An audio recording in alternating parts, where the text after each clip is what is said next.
I'm Rip Esselstyn, and you're listening to the Plant Strong podcast. Today's conversation is one of those episodes that made me stop, lean in, and say, wow, more people need to hear this. I'm sitting down with Sachin Shah. He's a pharmacist-scientist, researcher, and health advocate focused on improving patient safety through greater transparency in medical products. He also is co-founder and CEO of Pill Clarity. It is a free resource specifically dedicated to helping you know exactly 100% what's in the medications that you're taking. And believe me when I say that this episode covers a lot of ground. We only had a limited amount of time today, and I wanted to touch on several topics, including a little-known tick-borne condition called alpha-gal syndrome that can actually make you allergic to meat, and I'm not exaggerating. From there, we explore powerful, non-invasive approaches to heart health, the truth about supplements, why it matters to know exactly what's in your medications. Yes, it can mean life or death, and even why energy drinks are far more than just coffee in a can. This conversation is practical, eye-opening, and incredibly relevant. And make no mistake, this isn't about fear. It's about clarity, and it's about patient empowerment. Let's meet Dr. Shah right after these words from Plant Strong.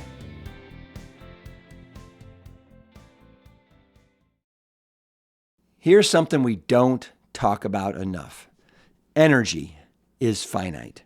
By the end of the day, you have spent it on work, family, decisions, responsibilities, and when dinner rolls around, you shouldn't need a surge of motivation in order to eat well. You just need something solid. Plant Strong Foods exist for that moment. Real ingredients, no added oils, no refined junk, just whole plant meals that come together quickly and actually satisfy you. This is not about perfection. It's about having food in your kitchen that aligns with how you want to live. So if you're ready to stock your pantry with the best default on the planet, head to plantstrong.com and use the code PODCAST to save 10% on your first order. If you're a healthcare provider or someone who believes food belongs at the center of care, this is for you. Vital Signs is our June conference in Cleveland, Ohio. It is designed specifically for clinicians who are curious, courageous, and ready to rethink the system. This is where science meets implementation, where metabolic health meets practical tools, where prevention stops being theoretical and starts becoming actionable. We're bringing together physicians, researchers, innovators, and change makers who believe lifestyle medicine deserves a seat at the table, literally.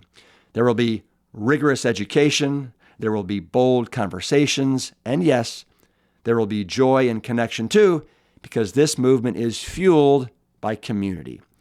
If you're ready for clarity in your practice and connection with others building the future of care, join us in Cleveland this June for Vital Signs. Details are at liveplantstrong.com. Sachin Shah, it is so great to see you again. It's been too long, but I want to welcome you to the Plant Strong podcast, and I can't wait to dive into your expertise, which is something that very much dovetails into all the things that I'm doing with Plant Strong. So you ready to go, my man? Yes, sir. Excited to be here, and thank you for having me. Absolutely. So for starters, I know that you have spent decades studying the heart and exploring the heart. And so just like, why are you so utterly fascinated by the heart? I would love to have a deep philosophical answer for you on that because it'll make me sound smart. But the truth is, I think it comes down to first exposure. In my early career, I was exposed to things around the heart, And I just got deeper and deeper and deeper to it. So it's not scientific, it's coincidence. But I think that's the truth. And in reality in life, a lot of things go like that. But on the flip side, I did fall in love with it after I had my first taste. And then that's the rest of the story. Yeah. Yeah. When did you have your first taste?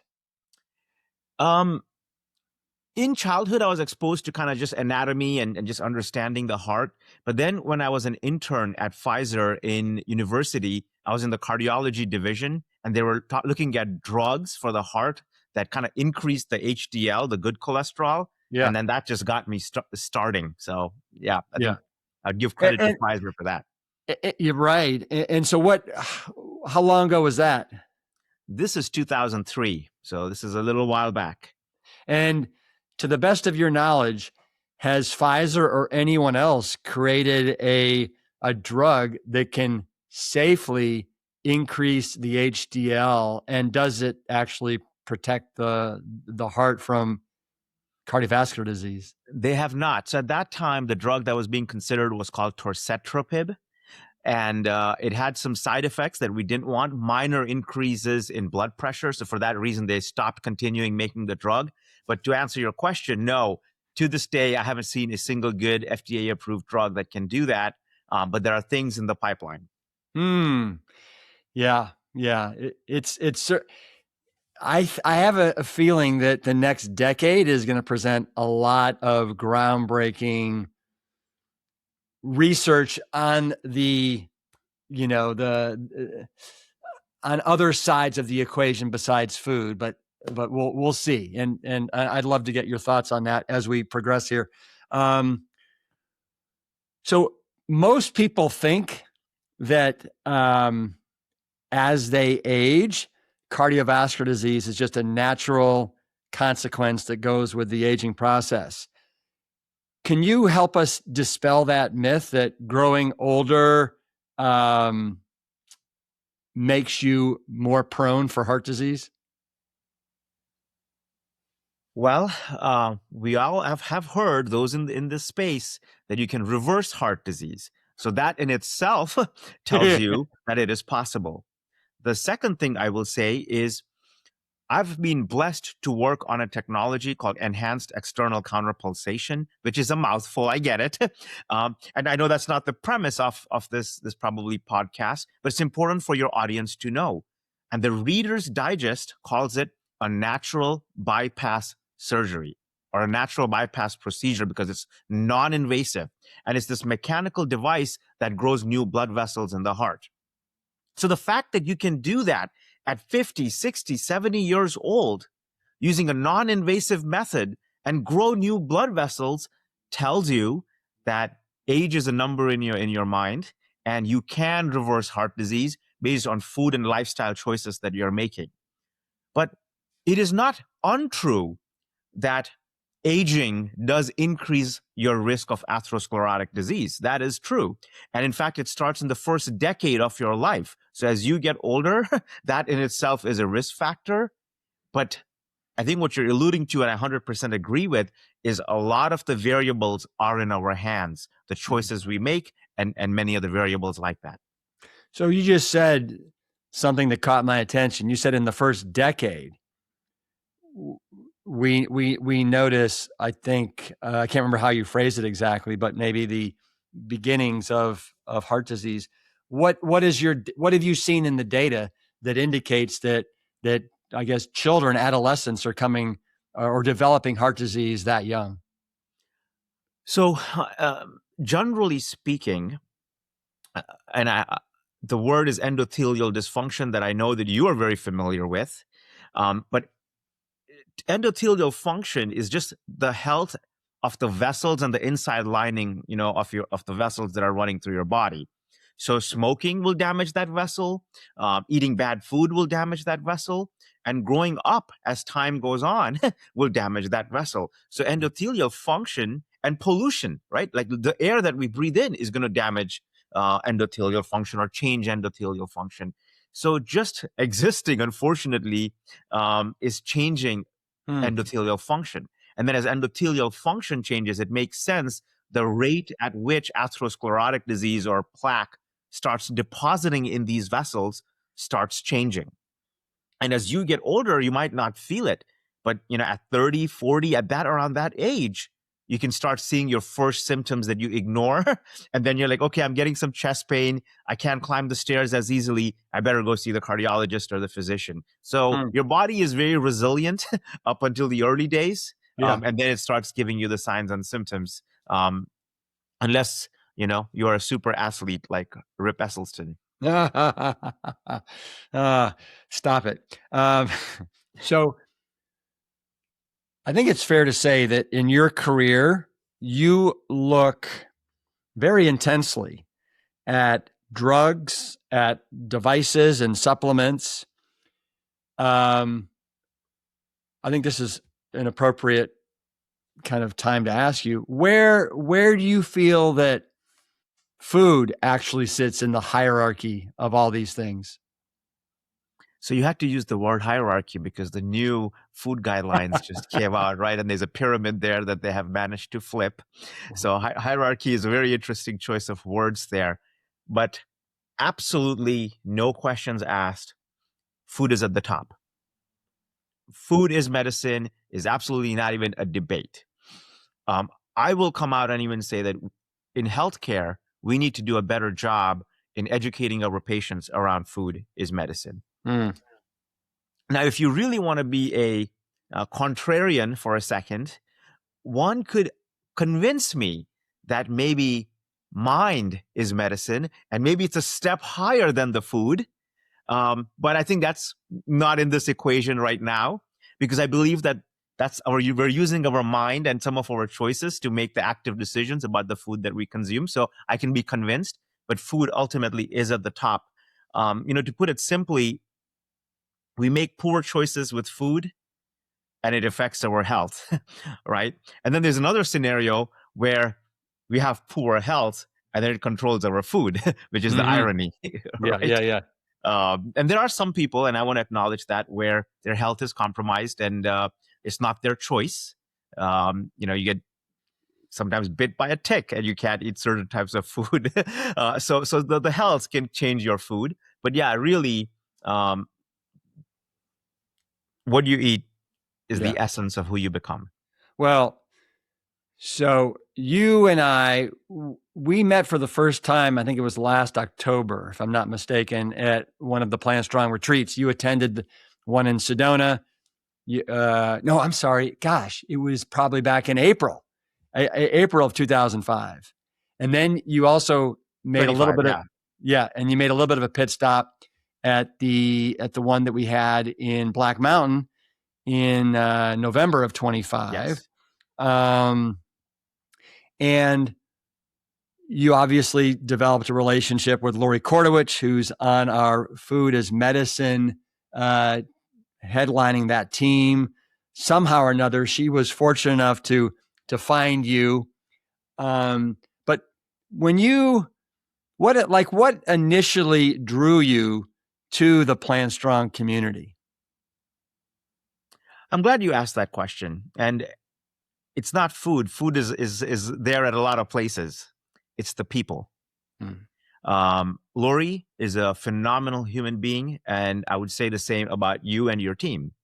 There's a secret part of the sauce that cannot be put in publications and papers and data, and that is the people. They don't talk about the people in these papers, but to me, it's absolutely the people. And there's something therapeutic about the people as well, along with the food. Thank you. So you mentioned EECP. One of the things that hanging out with you for a number of days at both retreats that I've noticed is you have this really fun, curious mind. And I'm just wondering, when you look at the cardiovascular science, is there anything that makes you say, man, that is so frickin' cool? And outside of EECP that I want to talk about more, and its other applications with other diseases, but anything else besides EECP?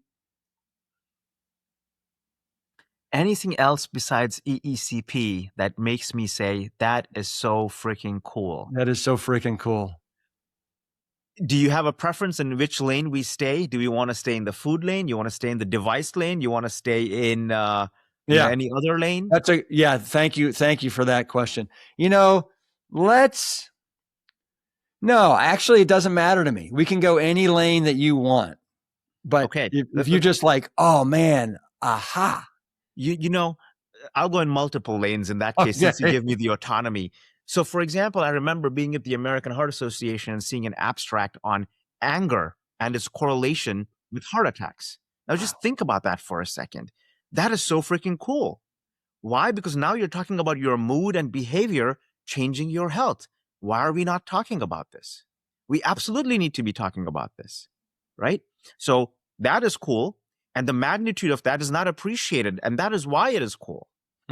We could be spending millions or billions of dollars in that space and saving a lot of lives. Okay, so cool is variable, but that's one lane. The second lane could be devices that can predict disease even before we can recognize them. And sometimes we see this in movies, right? Very futuristic movies. You sit under a machine and it kind of figures you out what's going on, it heals you, etc. But I do believe that technology is possible. And to be specific, for example, central blood pressure waveforms. So now we all know that we talk about blood pressure, 120, 80. You heard about the systolic, diastolic, the higher number, lower number, however you want to say it. But pressure is a waveform. So we are only focused on the high and the low. But if you look at the musical rhythm of how it changes, it can tell you disease. Just how when you bounce a tennis ball versus a pickleball on the same concrete, it has a different bounce. So in the same way, when you have disease in your body, the blood is going to move differently. And how the blood moves, you can predict a disease. So I believe that there are non-invasive technologies that can shine a laser through your skin, look at blood flow, and now you can see that atherosclerotic disease that we were talking about. I believe it is possible. Now that is scientifically up there, but very cool. Well, so just to reply to that, and I don't know if this is really exists or not, because it's hard to know sometimes when you watch stuff on the internet and Instagram and stuff. But I saw something where in China now they have all these kiosks that are all over the place, and you can walk in and it can basically, based upon your blood pressure and scanning your body and other things, it can determine, what kind of chronic diseases you have lurking within you. And it reminded me of what you just said there. I don't know about that. I don't know how accurate it is, like you said. But what I do know is what we're talking about right now is not too far fetched. There are some cool devices in the world right now, and they're calling it central blood pressure measurement, which is looking at the blood pressure at the heart versus on the arm. So if somebody on this audience wants to go look that up, central blood pressure is awesome to look in. But I think that's cool. Just to at a high level answer your question, I think that's cool. So do you think that central blood pressure, the blood pressure of your heart, is a more accurate indication of like the health of your arteries and how everything is moving through your cardiovascular system?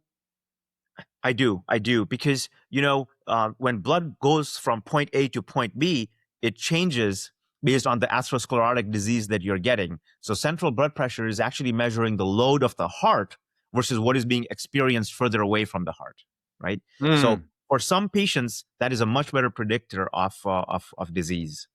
And is this something that my doctor could tell me what my CBP is? Oh, yeah. Your traditional doctor, no, but like the specialists who have the device that can do it. But there are devices available that looks like a standard blood pressure machine that can do this now.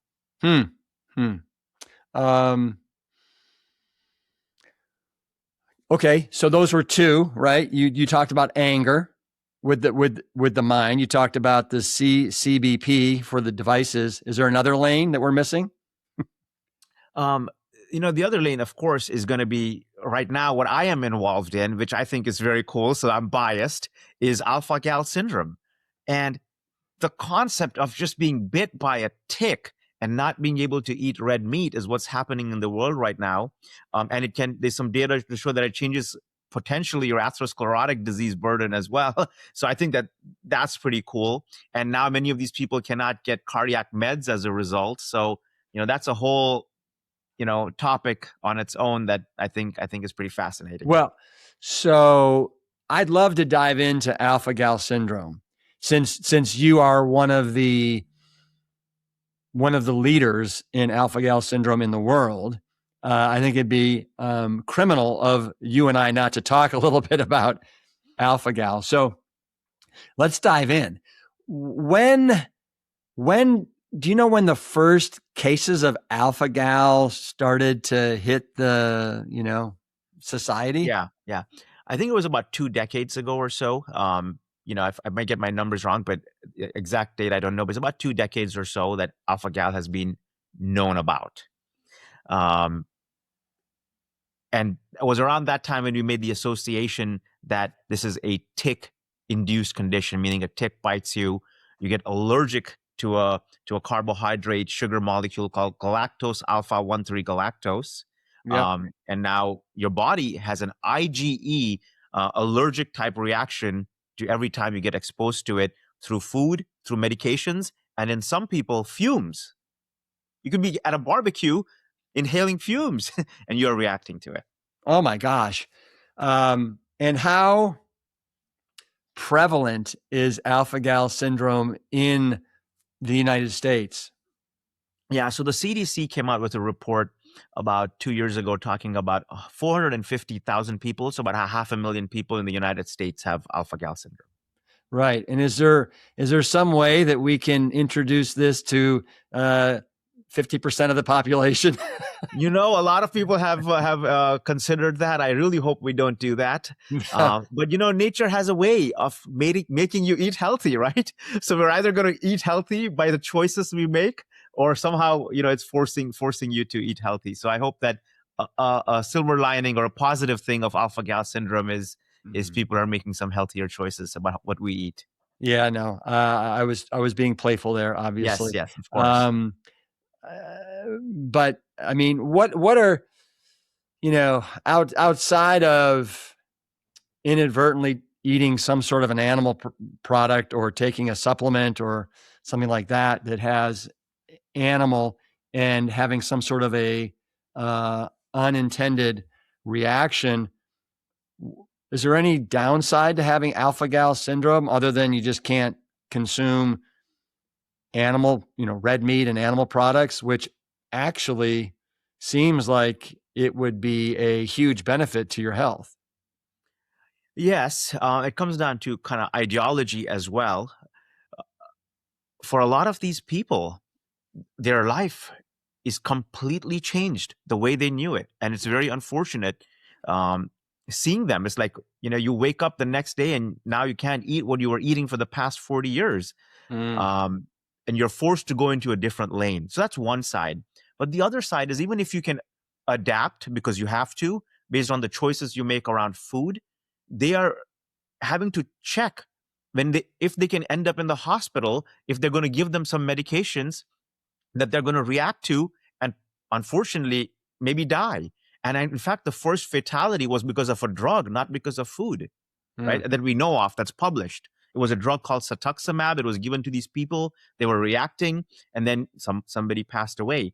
Now, last year, the media called it the first death in alpha-gal because of a JetBlue pilot, 47-year-old, who ate a burger and then unfortunately passed away.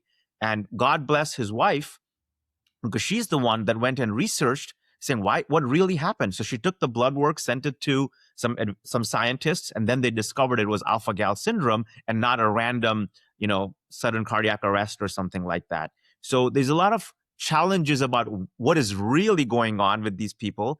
But second is what they can do in their daily life. Like, can they go to the hospital? Can they be given certain meds? Are they going to react to it? And the answer is yes. And then imagine now you can't go to a party to your friend's house because you're super allergic and you're reacting to fumes. So those are some social and, the activities of daily living downsides. Now, there are other downsides because your body is fighting this alpha gal exposure that you may be getting. And there's data to suggest that it may increase your rate of atherosclerotic disease. There's data to suggest that if you get a valve put in you, not by choice, you've just got this heart valve that they put in you, it's animal based, and now it's getting degraded faster than anybody else who may have gotten the same valve who does not have alpha gal syndrome. And now you're already eating a whole food, plant-based, healthy diet. You ended up getting this valve, and now this valve is just getting degraded faster, so they may have to do some other procedure on you again. So those are some downsides. Yeah. Well, you mentioned the JetBlue pilot that passed away after eating a burger. What's the range of side effects that people have experienced with alpha-gal syndrome, from death to what? I mean, death to GI symptoms. There's a part of alpha-gal that only presents as GI symptoms. So many patients, they cannot figure out what is going on, but their tummy is always upset. And what's interesting about this condition is it's a delayed reaction. So you eat your meal or you get exposure, and you can have a reaction anywhere from 2 to 6, 7 hours after. So you eat dinner and you wake up in the middle of the night possibly, and you think your stomach is upset. Well, you could have alpha-gal. Not always, of course, but you could have alpha-gal. So there's a GI only variant, not variant, a presentation where it's only GI symptoms. The other piece is the classic allergic reaction, which is, itching, hives, nausea, anaphylaxis, headaches, blood pressure changes. So that's the classic allergic type reaction. Then there's only GI only. And then, of course, the worst case scenario is you end up in the ER and hopefully not dead. Yeah. It's interesting. When we first met, I had never heard of alpha-gal syndrome, and it sounded like something make-believe, right? Yeah. I didn't. And then literally, I think it was 3 or 4 months later, there was a big New York Times article about alpha-gal syndrome on Martha's Vineyard Island, and how, and you would know better than I would, but I'm going to make this up, 20% or 15% of the island, because what's the type of tick that spreads? Lone Star tick. Yeah. It sounds very Texas. It sure does. So the Lone Star tick, do you know, like, what in the world, why are there so many Lone Star ticks on Martha's Vineyard Island? I don't know the answer to that. It could be exposure, climate. It could be, where the density started. Same thing with Long Island, New York. There's a lot of alpha-gal syndrome patients in Long Island, New York. So what we do know is the geography of how this Lone Star tick is present in is expanding, and it could be because of climate change. It could be deer. It could be a bunch of different cofactors. We're seeing it out in California as well. But there are 2 other ticks, so we're learning a lot. Remember, this is only 2 decades old, so we're learning a lot. So now there's a few cases of the black-legged tick and the western black-legged tick that have been implicated with alpha-gal syndrome, and this is happening globally as well. And there are some other forms of ticks that have been associated with this condition. So we're learning on a monthly basis here. So you can get alpha-gal syndrome if you're bit by other ticks besides just the Lone Star tick. Yes. So the CDC came out with a report that said the black-legged tick and the western black-legged tick, and that's based on cases. I haven't seen that much data on it, but the correct answer to that, based on the current data, is yes. But the Lone Star tick is the biggest culprit that we attribute this to. Yeah. But yes, other ticks, yes. Have you ever been to Martha's Vineyard? I have not, even though I was in Boston training. I was too busy running the subways and studying. Oh, Sachin. Yeah, that's correct. I have been there. It's an adorable little island. But in the New York Times article, they talked about how, the reporter went to one of the grocery stores and was interviewing people in the aisle waiting to get checked out. And one of the people in line said that they didn't have alpha-gal syndrome and they felt left out. Yeah, that's but, sad reality. yeah, right, right. Let's circle back to the EECP, the Okay. enhanced external counterpulsation machine that I know you're like super excited about. What are some applications that has? Can it help with alpha-gal syndrome? It cannot. Okay, okay, Um, okay, okay. the short version, even though sometimes I feel it can help with everything, but that is not true. I'll be the first to say that. It will help with anything that is messing up the flow of blood in your body, right? Because all it's doing is it's improving blood flow. So you will enjoy one indication I will talk about. It's a men's health issue, also known as ED, erectile dysfunction, because that's a blood flow related issue. So there's data to suggest that is increasing blood flow. It's improving endothelial function. So it's going to help with that as well. But the primary FDA indication is for chest pain, or what we say stable angina. That is the FDA indication. The other things could be, there's some data to show it'll decrease hemoglobin A1C, very little, like 0.3, 0.5, something like that. But that's not bad for a non-invasive device moving blood around. In China, they're using it for stroke recovery because it's improving blood flow. So I'm not talking about acute stroke. I'm talking about the recovery post an ischemic stroke, but it will help with that because you're improving blood flow, better recovery. Yeah. Okay. There is data that we showed that it can help with long COVID, which I think is very fascinating. And the big symptoms of long COVID are fatigue, chest pain, and there's some other ones, with fatigue and chest pain and shortness of breath are the three big ones. And since this machine is improving your cardiac or passive exercise, it's helping in that space as well. And more data is needed, but the data is pretty strong right now. Tell me, with the long COVID, because I have a few friends that are suffering from long COVID. Have you, at the University of Pacific, have you actually brought anyone that has long COVID and put them on the EECP and actually seen good results? So I want to give a shout out to a Texas-based company called Flow Therapy. And big shout out to them, because when I was kind of serving as their chief scientific officer, we worked on that.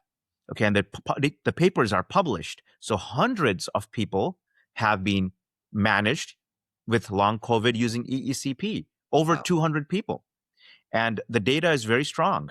Now, the downside is there's not these classic randomized control trial. These are observational trials. But the effect size, meaning how much benefit these people got, cannot be ignored. This is something I encourage policymakers to look at and invest more money in. How many sessions do you recommend for, I don't know, long COVID, or if you've had a stroke, or if I'm a male and I've got erectile dysfunction, or I'm trying to rewire my vessels because I've got blockage? Or is everyone different? So there is a standard answer to that, which is 35 sessions. So you do an hour a day, Monday to Friday, for 7 weeks. And think of it as passive exercise. You're not going to change overnight in one treatment. So at about the 3 to 4 week mark, you actually might feel a little worse, just like exercising a lot. And then by the 7 week mark, you feel like you're a new human being. So it's about a 7 week treatment. I'm fascinated by this. And, I went to your LinkedIn page and I saw you actually getting the EECP. Yes. And can you describe for people what the device looks like and how it straps onto your body? Yeah, so University of the Pacific is the only so-called pharmacy school in the country that has this. So we're very fortunate, and our students are very fortunate. But yeah, you get on the bed, you strap yourself with essentially what's a blood pressure cuff, super tight, everything below your waist, so your calves, your thighs, and it is squeezing at about 250 millimeters of mercury, and in an absence that may mean nothing.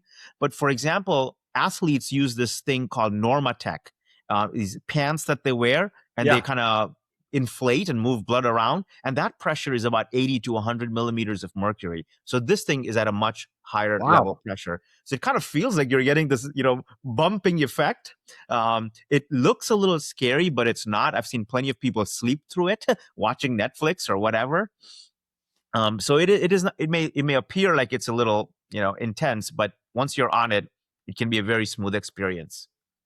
Well, you mentioned the other for Normatec. athletes, they use it for Yeah. recovery. What's that called?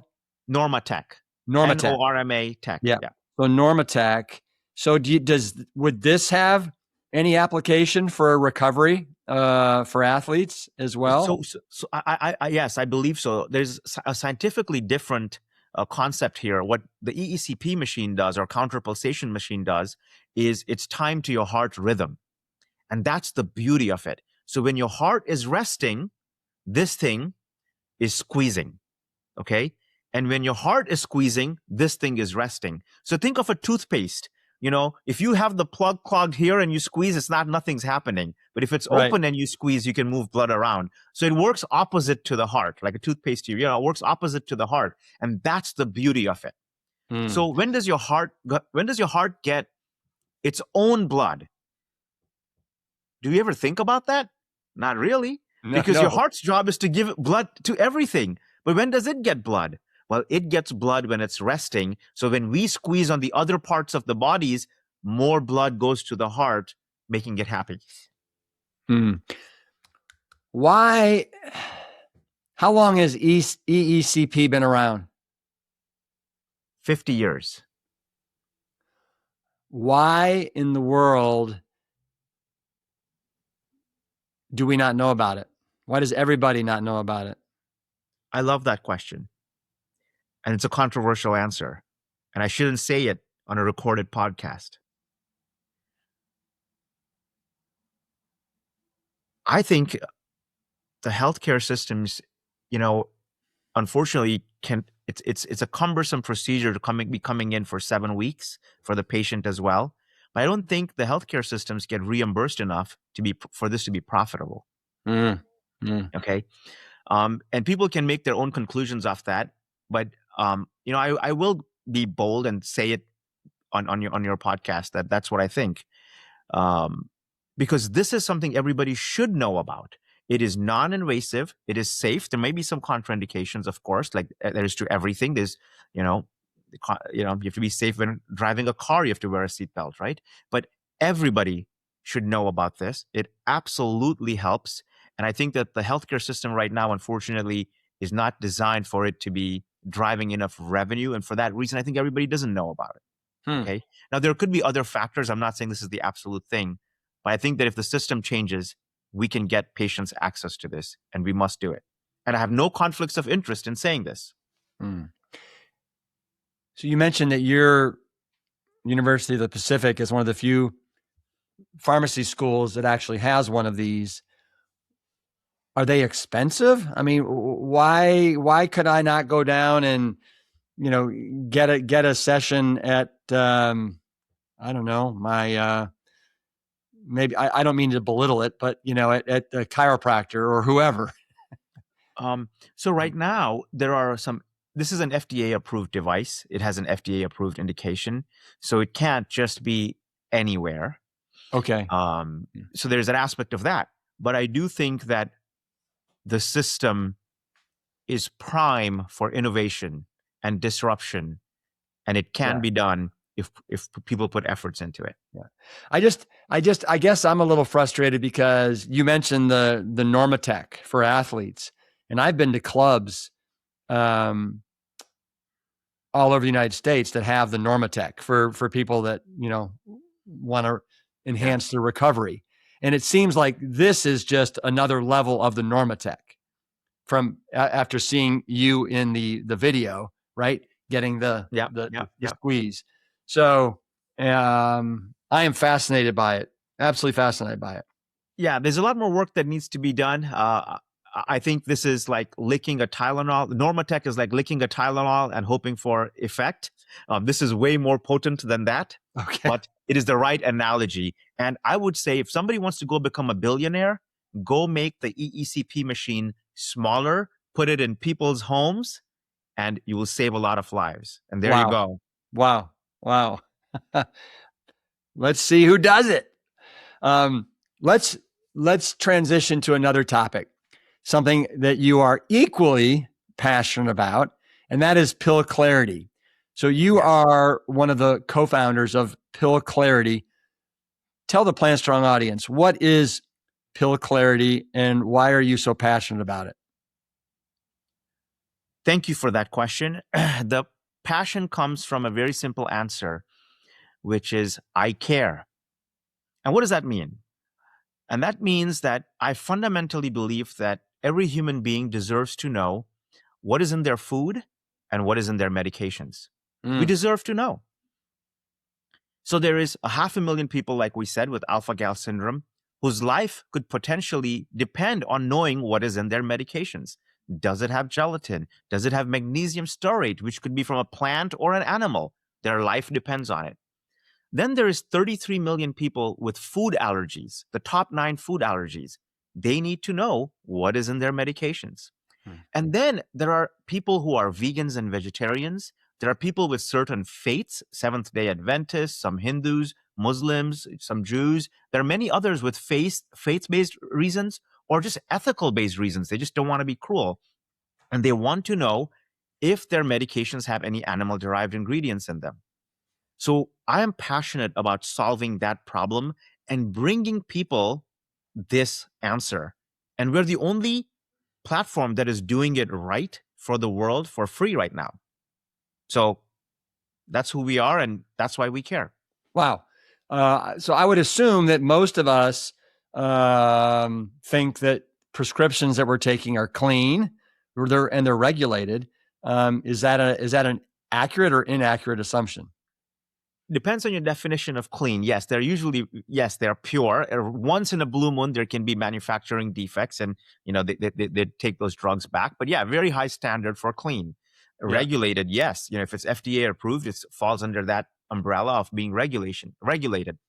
But now, the FDA right now says that you can have a generic drug. So you have a brand drug, but you can also have a generic that anybody can make and put it in the market.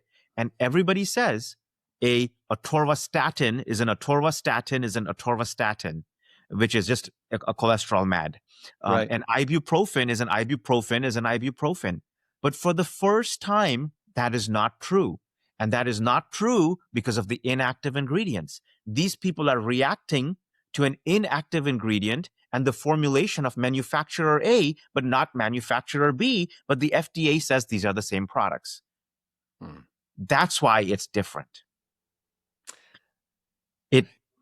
So it matters now what people take, and they need to know what is in there.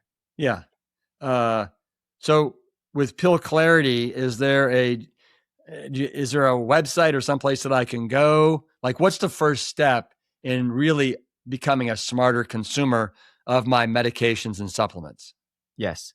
So the first step is go to pillclarity.org, and essentially, depending on for what reason you want it, you ask the pharmacist, or if it's an over-the-counter product, you just search, like a simple Google search, but you search on the Pill Clarity website. Think of it as an Amazon for, animal-free medications. You search your product, you find it, and you buy it. There's no difference in the physician experience or the patient experience or the provider experience. So that's the first step. Now, let's say you can't find something, then you ask a pharmacist, and the pharmacist team will get back to you with specific numbers on which medication and their barcode, or it's called in drugs, it's called NDC, of what medications you can take. You take it to your pharmacy, they fill it, and you're happier. But I think what is important, and I want your audience to know as well, is everybody thought they had no choice if you're a plant-forward human being or you just don't want to consume animal-derived ingredients in your medications. Everybody just ignores it. They just purchase. But now a solution exists. So now people can make an informed choice. You were joking about, hey, can we put this bug out? And now half the country has alpha-gal syndrome. It was a joke, of course, I get that. But the same is true for, the vegans and the PETA folks. And when it comes to medications, they don't know that their solutions exist. And now they do. And that's the beauty of it. Yeah. from where you sit, Sachin, how often would you say that you see food and or supplements interfering with medications that people are relying on?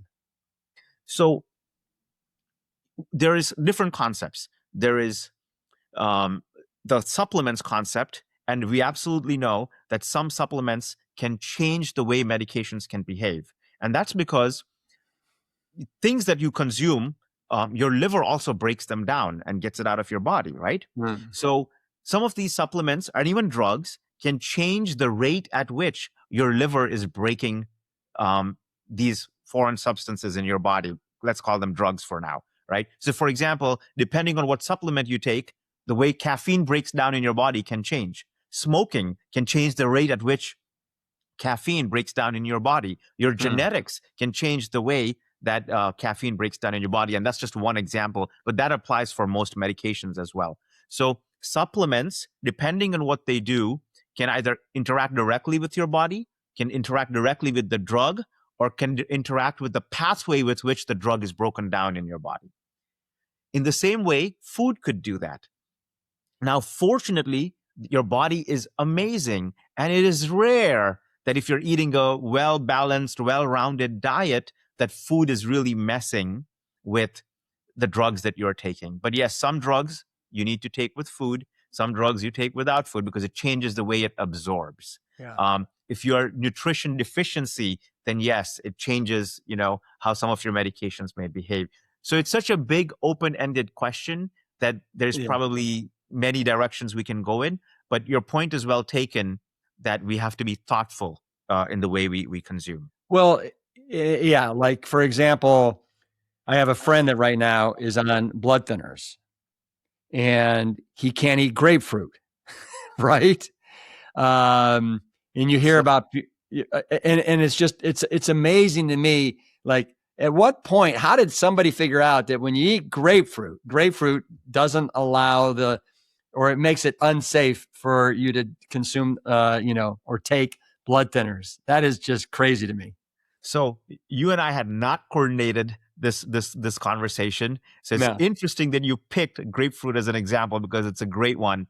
So, and it's a great one because it fits in the analogy that I was talking about relative to the liver.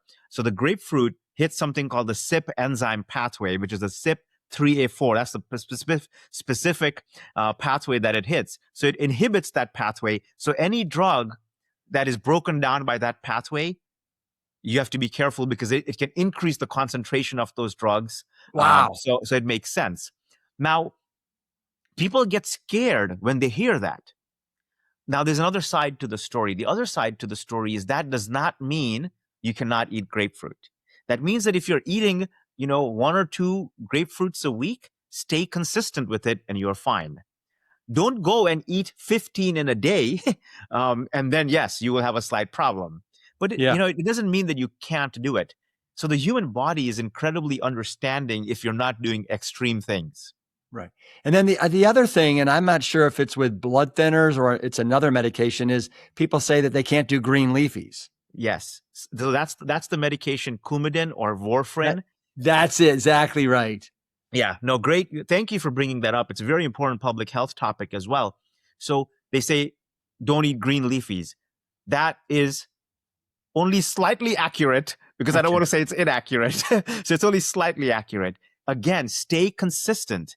Don't go, eat only that one green leafy for the entire meal and in large quantities. But if you're relatively consistent, then it is not an absolute contraindication. It's relative contraindication. And for some of the other drugs that are in the market now, that doesn't even apply. We're moving people off warfarin and Coumadin anyway.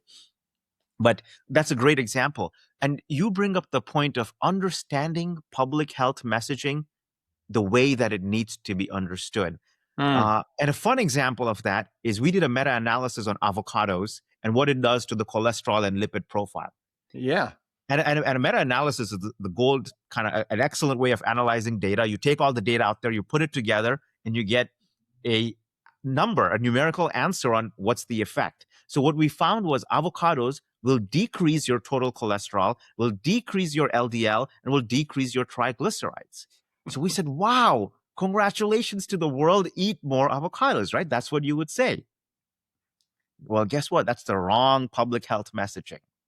What we want to do is say, now the next time you eat your burgers, remove the cheese or remove some of the animal fat, and put avocados on top because it has the healthy fat. And that's when it's beneficial. So I'm not saying avocados are bad, but what I'm not saying either is eat your regular burger and then add more avocados to it, right? That's not what I'm saying either. So I'm saying substitute to a better fat content. So Yeah.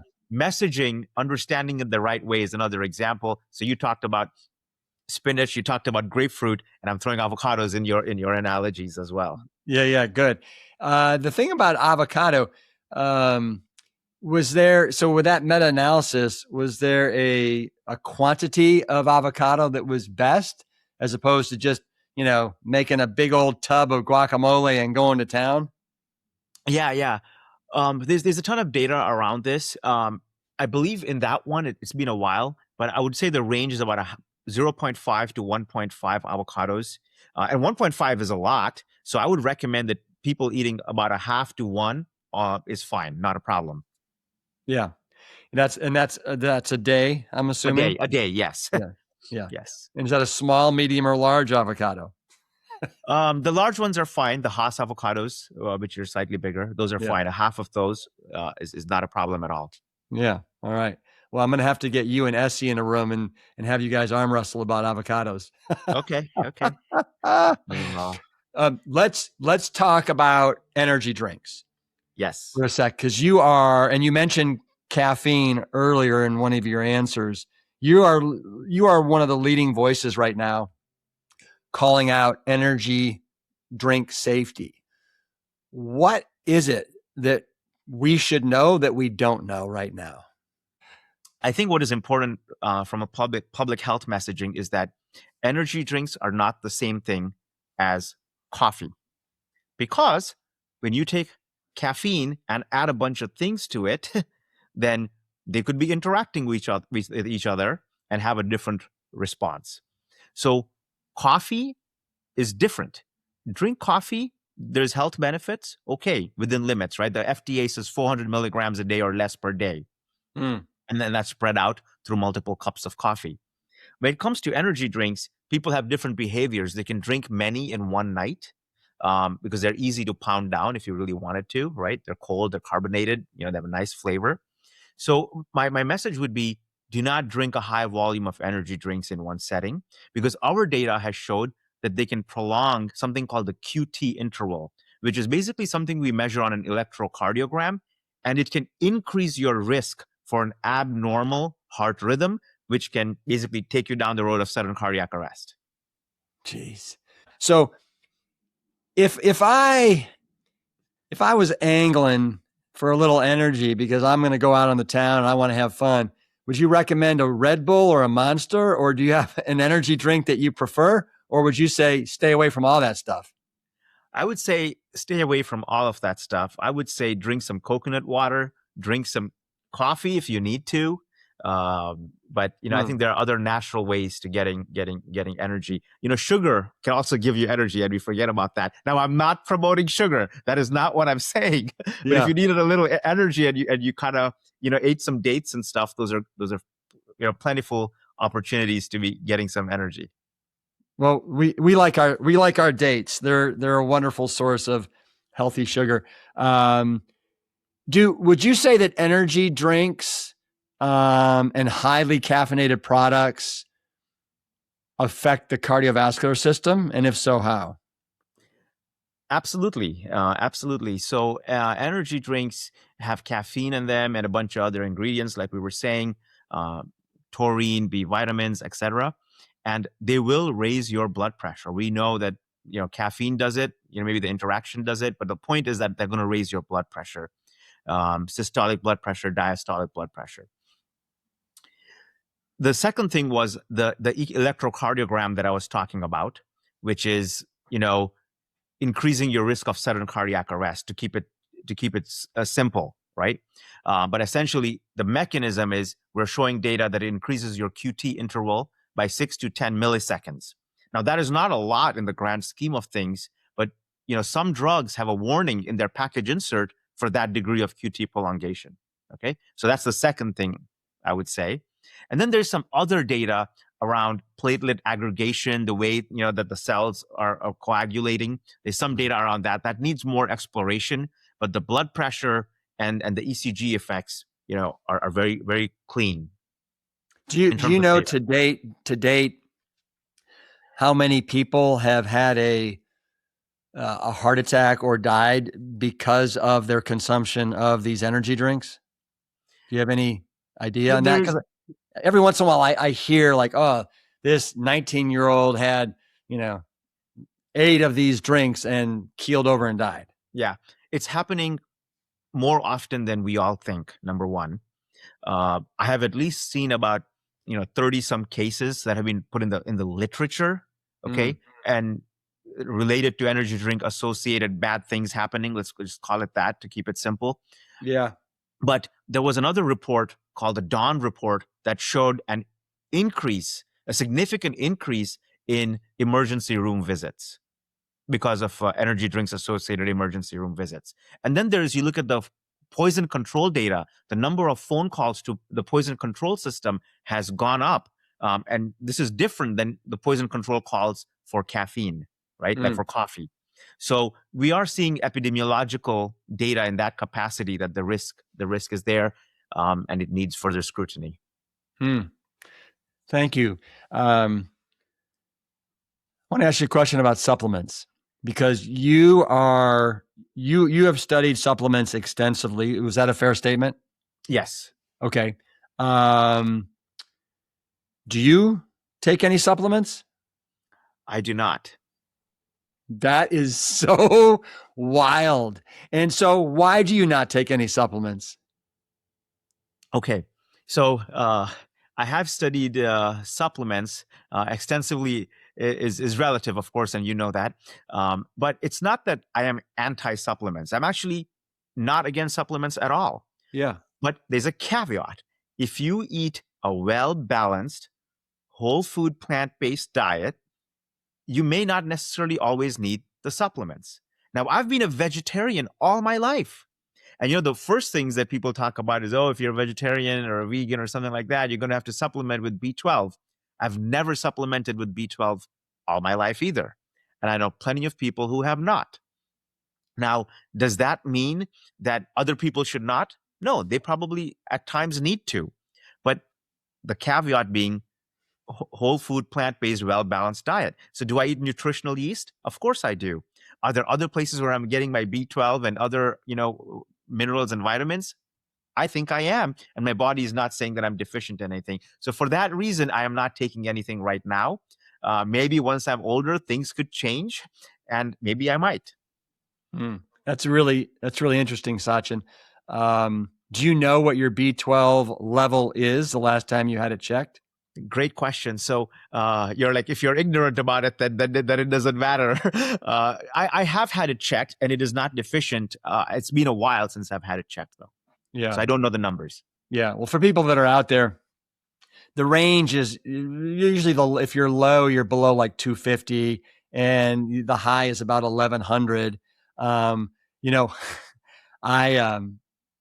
Plant Strong, we make some fortified plant-based milks, and we ended up having to do a trial run of 30,000 units of our oat walnut milk that's fortified with B12. And instead of, they said, we can just throw it out and you'll pay a disposal fee, or we can ship it to you guys. I said, ship it. So literally we had 2-year supply of this milk, and I was drinking it like water. And I went and got my B12 checked about 2 months after this little experiment. I was 1,250. Wow. So the fortification does work. Does work. Yes. Right. Yes. Right. And so, and you mentioned the nutritional yeast. My understanding is you want the Red Star nutritional yeast. I don't know if all the nutritional yeast are fortified with the B12, but that's really interesting. I mean, so I I look at how many people are spending hundreds, if not thousands of dollars a year on supplements. And it seems like most people are just, they're getting expensive urine because of it. Yes.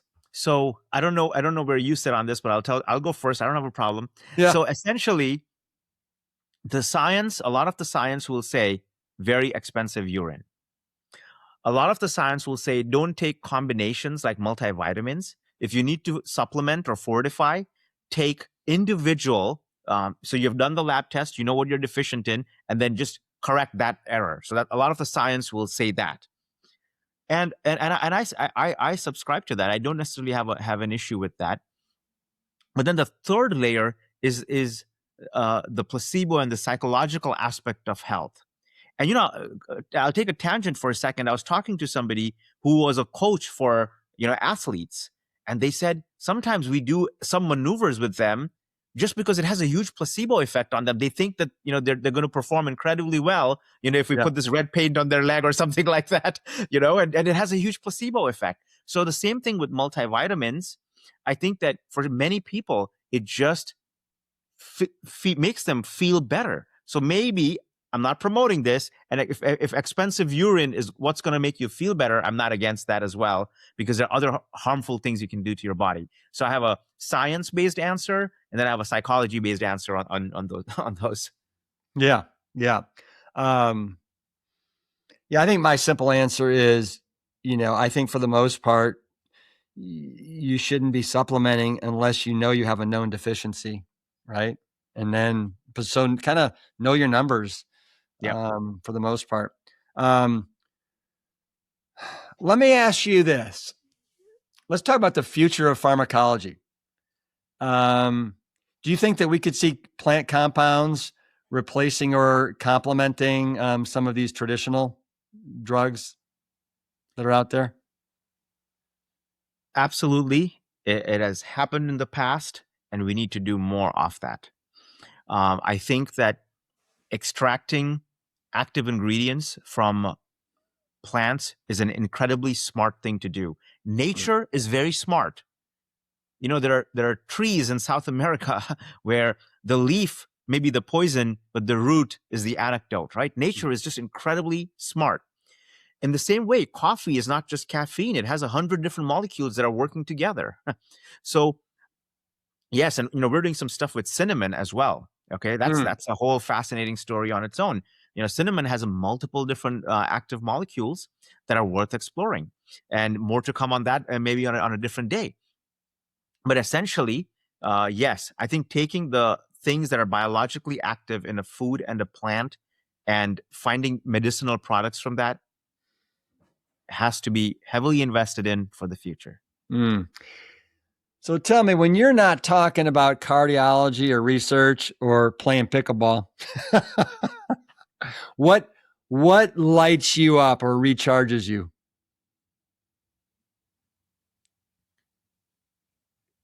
People. Let me tell you a quick story. There's a lady who has alpha-gal syndrome. She knows that, we were trying to raise funds for what we're doing at Pill Clarity and Pill Clarity Foundation. She stood outside a grocery store and raised some money for us. And, I got a check in the mail. I'm just keeping the story short. I got a check in the mail. So I called her up and I said, thank you. You did not need to do this. Okay. But I much appreciate it. And I said, how are you doing? And she goes on to tell me about how there's a medication that she needs to take, but cannot afford it because the pharmacies are asking her to pay cash because of her condition, et cetera, et cetera. And I said, the money that you gave us, you absolutely could just keep that. I would rather you have your medications. And she said, no, what you're doing is helping a lot more people. I will give up taking my own medication so that you can have the extra support that you need. Oh, no.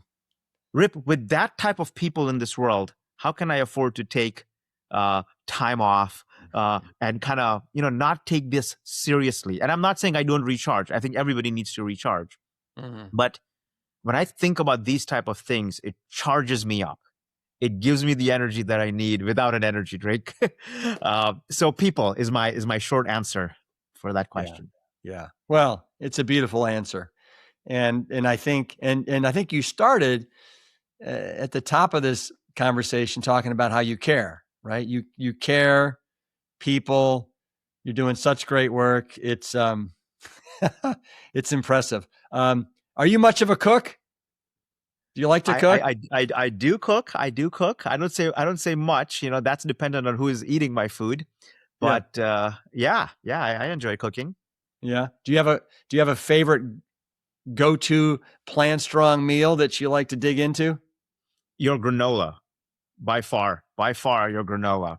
Um, I love what you guys are doing. Okay, and I think a lot of people don't understand what you guys are doing. But I hope you continue to grow, and I fundamentally believe in the quality of the products that you're making. But you know, it is easy for people to snack badly. So this I know I can trust, keep it in my pantry, and when I need something, it's there. Well, I want you to know we have reformulated all the granolas, and they Okay. are, if they were, I'm going to say a 8 out of 10, these are 10 out of 10 insane. So, Okay. and they should be rolling out in about two months. What about, let me ask you this, and we're winding down here so that, you know, you can pace yourself, but do you imbibe in alcohol at all? Zero. Never had alcohol in my life. You've never had alcohol in your life? Yes, Seriously? I don't know what it tastes like. Yep. Wow. That, you know, you and Jane. And tell me, what has led to that? Or like, is that something that was your parents taught you? Or like, why have you never had alcohol? There's very few people that can say that. Yeah. You know, not having alcohol is easy, but managing the pressure of society and not having alcohol is hard. So compliments to Jane as well. But yeah, you know, I was exposed to it and that philosophy in my early days from my parents, my culture, and I will even say, you know, my faith. Now, there's three types of people in this world, right? Ones that learn from other people's mistakes, ones that learn from their own mistakes, and ones that never learn. Now, if there is centuries of data where, and somebody I trusted said, hey, you might want to stay away from this, I can learn the hard way, or I can say, I trust this guy. He's telling me not to do it, so I'm just going to do it. So it started like that. But now the science says it. So it's pretty easy. Wow. How about psychedelics? I haven't done psychedelics either, but I will acknowledge that for many other people, it is helpful. So, you know, I think that's a space for the right person. Yes. Yeah. Are you a good sleeper? I sleep peacefully like a king every day. And that's because my intentions in life are very pure, and that allows me to sleep very, very peacefully. Yeah. That's a gift. That's a gift that you have given yourself. Congrats on that. Do you like to wake up early or late? The past decade, it's early. Prior to that, it was late. And the reason for that is I find that now I'm getting to a place of managing energy versus time. So my high performance is in the morning when everything is quiet. I can get a lot done versus at night when you are maybe at 70% as your productivity goes down. Yeah. Sachin, I can't even tell you how much I've enjoyed this conversation and your energy, your passion, and your intention, and your caring. Where, if people want to know more about your work, everything you're doing around, and you know, at the University of Pacific, pharmacology, EECP, how can they follow you? What's the best way? So I would recommend people to look at Pill Clarity Foundation. It has a story of some of the things that I've done. My email is very publicly available on the university webpage. Connect with me on LinkedIn. But I think Pill Clarity Foundation is a great place to kind of connect with me. Awesome. Well, Rip. Yes, sir. I want to say something for the first time that I'm on your podcast. This is very sincere, but I have to say it. The world is a better place because you're in it. And I genuinely mean that. So thank you for being you. Whether you keep this or not, is your choice, but I believe in that, and I wanted to say it. Well, I appreciate it, and I appreciate you sensing in Lori that there was something to this Plant Strong thing and to our team, and for you coming to the two different retreats and continuing to build that relationship, and also for being part of our scientific advisory board as part of Food as Medicine channel that we're building at Plant Strong. Yeah, no, thank you. And on that front, I fundamentally believe that what you guys are doing is saving lives.